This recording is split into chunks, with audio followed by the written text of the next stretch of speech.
सभी मसीह भाई बहनों को प्रभु यीशु मसीह के नाम में जय मसीह की स्वागत है। हमारे इस चैनल को देखने के लिए आप चैनल को सब्सक्राइब करें और बेल आइकन को भी जरूर दबाएं। तभी आपको हमारी आने वाली वीडियोस का नोटिफिकेशन मिलता रहेगा।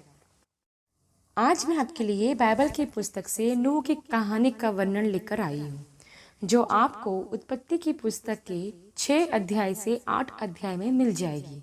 तो आप उसे वहां से विस्तार से पढ़ सकते हैं।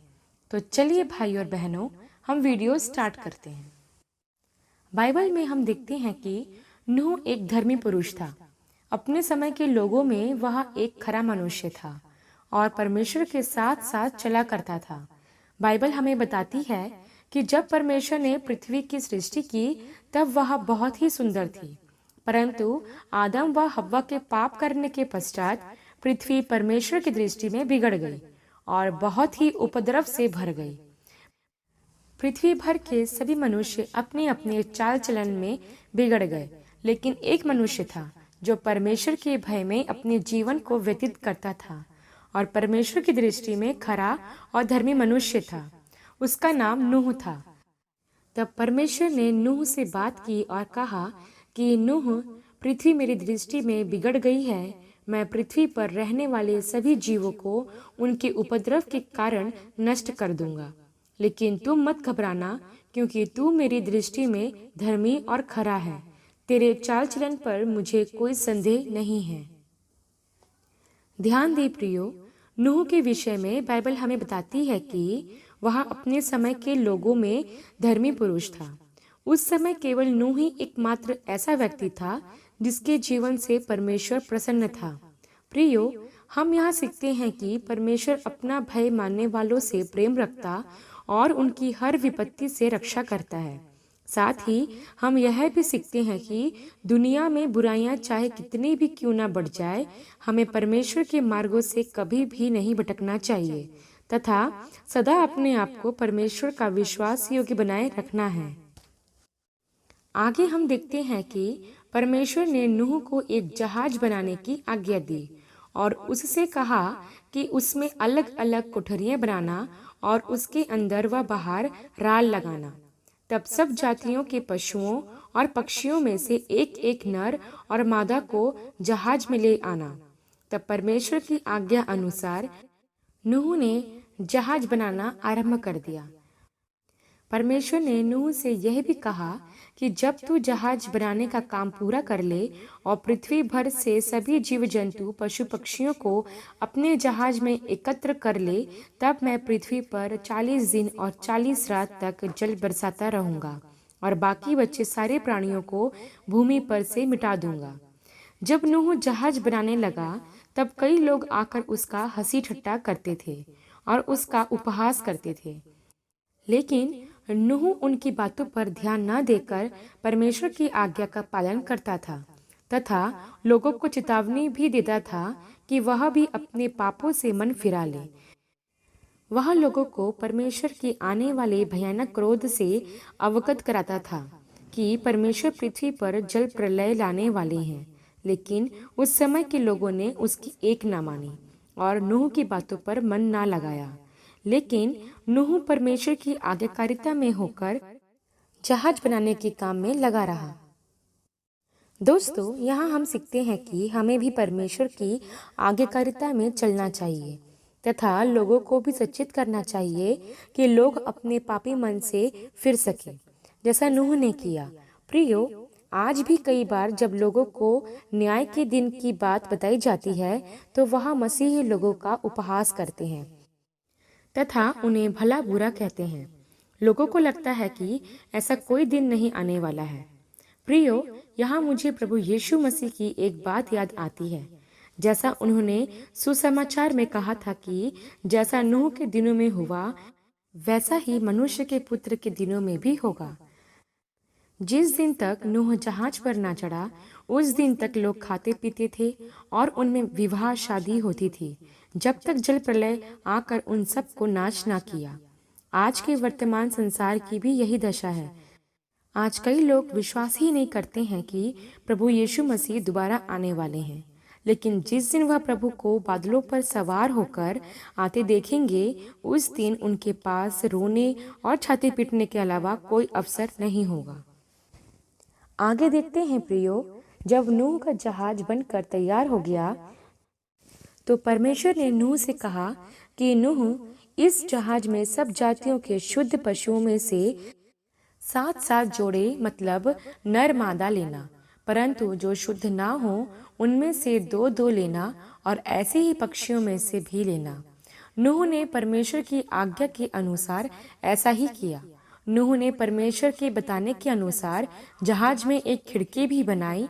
जब नूह और उसका परिवार तथा सभी पशु पक्षी जहाज में आ गए, तब भी नूह खिड़की पे खड़े होकर लोगों से विनती करता रहा कि वह भी जहाज में आ जाए, परंतु किसी ने उसकी बात ना मानी।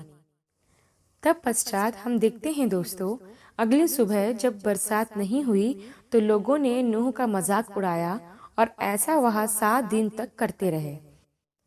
और नूह उन्हें हर दिन चेतावनी देता रहा कि वह जहाज के अंदर आ जाए, परंतु वह नहीं माने। यहाँ पर हम यह सीखते हैं दोस्तों कि परमेश्वर हमेशा हमें मन फिराव का अवसर देता है, परंतु जब हम अपने ढिठाई के कामों से मन नहीं फिराते तो हम अपने अपराधों के कामों में फंसकर खुद ही अपने आप पर दंड लाते हैं। इसके बाद हम देखते हैं परमेश्वर ने 7वें दिन जहाज का दरवाजा बंद कर दिया। उसके बाद वर्षा होनी आरंभ हुई और उसके कुछ दिन बाद जहाज भी पानी पर तैरने लगा। ऐसे करते करते 40 दिन व 40 रात बरसातें होती रहीं। और यही नहीं दोस्तों, पृथ्वी के सारे सोते भी फूट निकले, जिससे जल पृथ्वी पर तेजी से बढ़ने लगा, और देखते ही देखते सारी पृथ्वी जलमग्न हो गई, और पृथ्वी पर पाए जाने वाले सारे प्राणी नाश हो गए। एक का भी नामो निशान ना बचा। लेकिन परमेश्वर ने नूह और उसके परिवार को जहाज में सुरक्षित रखा। तब नूह ने 40वें दिन खिड़की खोलकर देखा, तब वह पाता है कि पृथ्वी पर चारों ओर जल ही जल है। पृथ्वी पर रहने वाले सारे प्राणी नाश हो गए।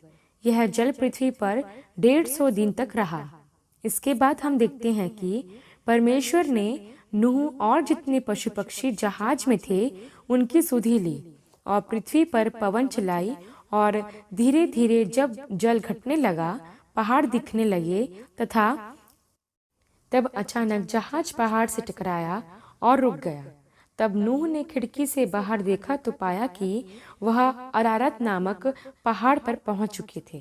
तब नूह ने एक कौवा खिड़की से यह देखने को उड़ाया कि क्या पृथ्वी पर से पानी अभी सूखा है या नहीं, परंतु कौवा को कोई स्थान न मिला और वह इधर उधर फिरता रहा। तो फिर कुछ दिन बाद एक कबूतर उड़ाया। जब उसे भी कोई स्थान न मिला तो वह नूह के पास वापस आ गया।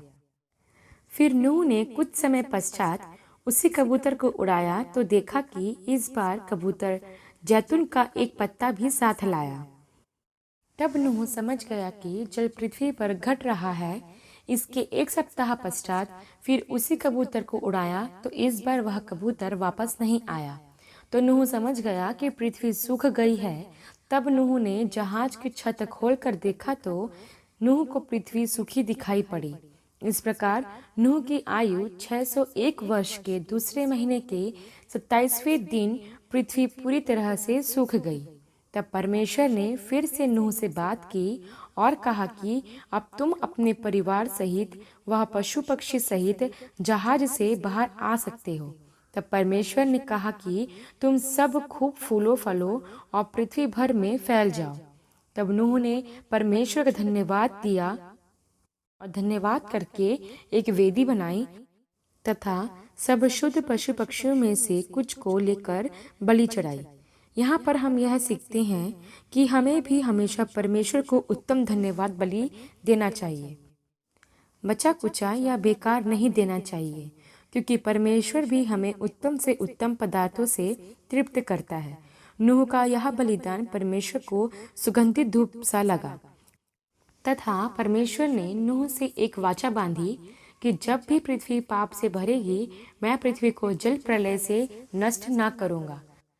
तथा परमेश्वर ने नूह और उसके परिवार को पृथ्वी के सब जीव जंतुओं पर अधिकार दिया और कहा कि यह सब तुम्हारे वश में है तथा तुम्हारा भय जीव जंतु पर बना रहेगा।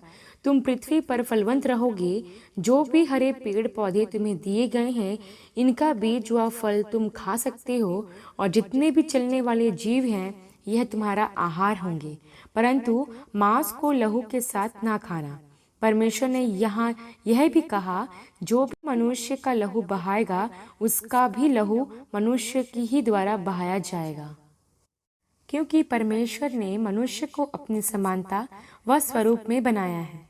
इसके बाद हम देखते हैं दोस्तों कि परमेश्वर ने जो वाचा नूह और उसके परिवार के साथ तथा सभी पशु पक्षियों के साथ बांधी थी, उसका एक चिन्ह ठहरा दिया।